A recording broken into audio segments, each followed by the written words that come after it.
Imagine if a magic genie came up to you one day and said, do you want the biggest fan base? Do you want loyal supporters who always engage with your content, who buy all of your merch whenever you want, who buy your albums, who stream your music all the time, and the most important part, love you and your music for who you are and what your music is? Well, I'm going to go over exactly what that magic genie will tell you and the exact steps so that you can build a fan base. But not just any fan base, a cult fan base that is devoted to you and is obsessed with you. I'm Josbo Music. I'm an international record producer and artist marketing consultant.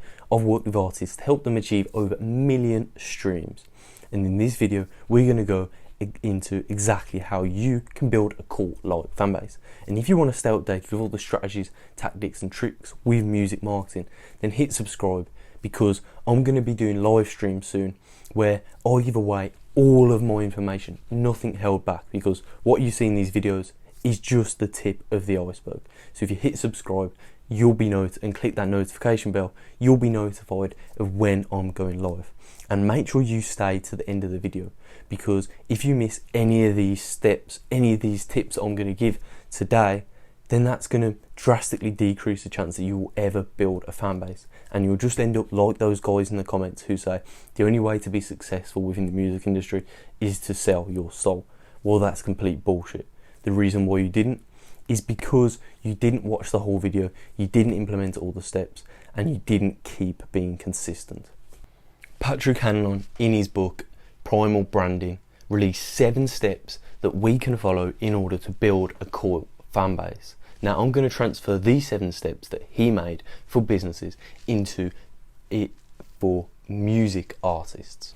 Step 1 is a backstory. Every artist who has a cult fan base has a backstory. If you think of Kanye, before he got signed, once he got signed to Rock Nation, he got into a car crash, he broke his jaw, and that's where Through the Wire came from. Before that, he was in his room making 10 beats a day for something like 3 summers, something like that, and that's how he ended up getting into the music industry.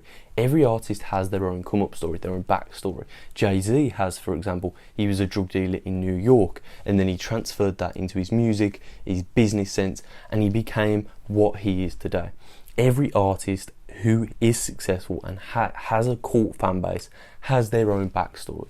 You need yours. It needs to be the come-up story. It doesn't necessarily always have to be like you came from nothing to something, the typical rags to riches story, but it does need to be a story about how you got to where you are today. Next, you need your creed. So this is your why, this is your mission statement, this is your values. That's why when I say when you're creating a brand, you need your why, you need your interests, you need your values, because people will want something to latch onto. They will want something to believe in, and you need to tap into that desire of them needing something to believe in. You need to give your fans something to believe in, something to follow, a new cause to follow, something new, because often people are craving for something to follow. They want something more to life. They want something to believe in, and this is often what they're thinking but not is spoken out. So if you think about some politicians who are more kind of outrageous based, more controversial, they tend to voice a minority's opinion, but that minority may not want to say those certain things because it may be, politically incorrect, or it may be damn right wrong. And so somebody comes along and they voice those opinions, and then a cult-like fan base, a cult-like following is built from that. Next is icons. If you think about all the religions in the world, they all have different icons. Christianity has the cross. All the different religions have their own kind of icons. And if you think about musicians, well, an artist with cult fan bases, now, not all of them have icons, so this isn't necessarily a massive point, but if you really want to build a cult fan base and you want to get that out there, doing something like Chance the Rapper did with his caps, which had 3 on, is going to be great, because then people can wear them around, show off your icon, and people are going to ask about it. They're going to get to know it, and they're going to want to delve deeper into that world of where that icon came from.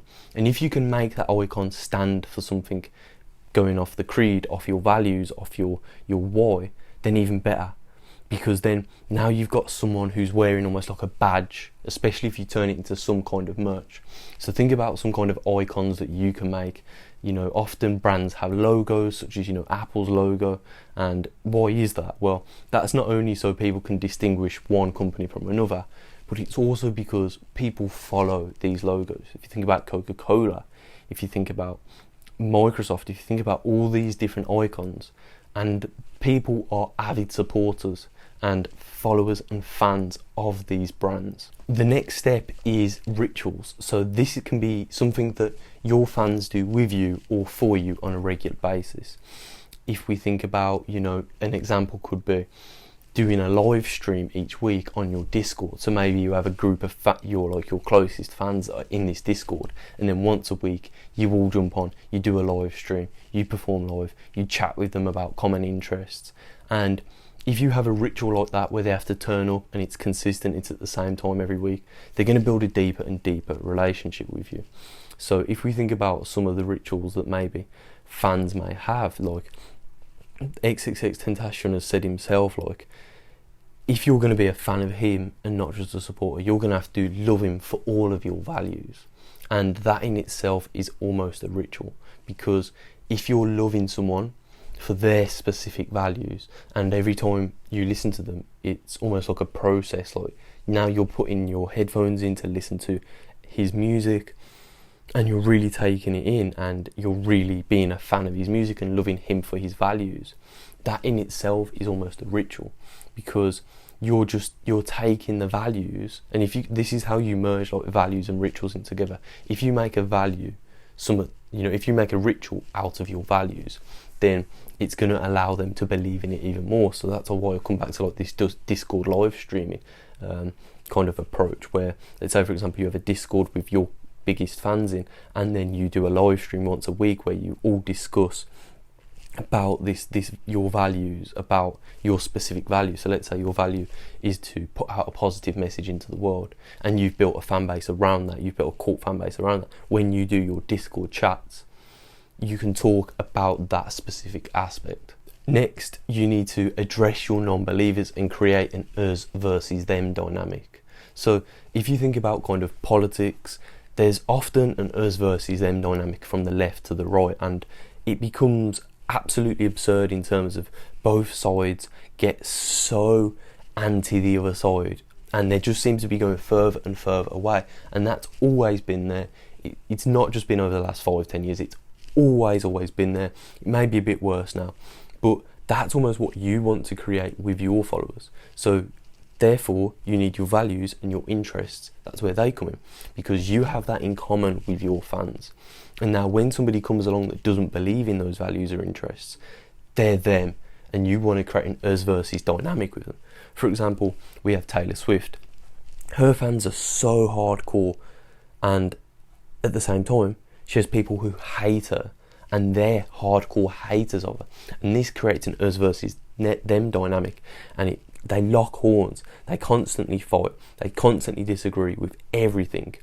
I mean, if we think about some other artists, such as, like XXXTentacion, his fan base was so devoted to him that his haters hated him so much for some of the things, and a lot of things were released about him that may not have been true, just to cause uproar. So create that us versus them dynamic based off of your values and interests. Next is the words you use and the language. So as we said in the branding aspect, specific words result in a specific feeling, and specific words are used within a specific community, and specific words are used around a certain interest. So interests, community, and feeling.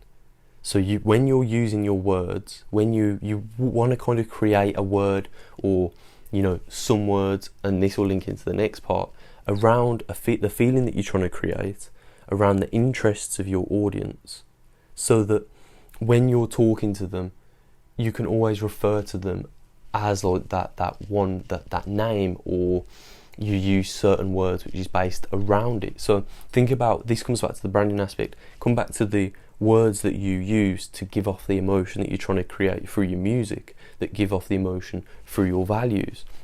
Come back to these words and consistently always use these words. The final step is creating the leader and creating the group. Now, you're going to be the leader, it's pretty obvious. So your job is to guide the cult fan base, to guide your fan base. And the way you do that is by going from steps 1 to 6. Keep implementing it, keep doing it over and over again, keep pushing it in front of your fan base, and keep marketing yourselves to bring that fan base bigger and bigger. And then finally, you need the group. So the group, you want to give your group a name. So for example, Beyonce is at the Bees, Nicki Minaj as the Barbies. So all these types of things, all these artists call their loyal fan bases specific names. So now that you've named your kind of fan base, and now that you've got your leader, which is you, now you need to set a hierarchy. And how you do that is just by layering them. Your deepest fans should be in a group with you. Your second deepest fans should be in something like a Facebook group. Third should be, content solely for them, such as close friends on Instagram. And fourth should be your followers, which is your followers and your subscribers on social media platforms. If you do want to know more on how you can build a fan base and how you can start getting way more streams, click the link in the description, go to www.josbonmusic.com and download my free music marketing course so that you can start building your cult fan base today. And don't forget to hit subscribe and like, because as I said, I am going to start doing live streams, and that is where the bulk of the information for how you can build a fan base will be. This is just the tip of the iceberg, so hit subscribe, hit the notification bell so that you'll be notified when I go live, because there will be no replays. But other than that, thanks for watching again guys, and I'll see you soon.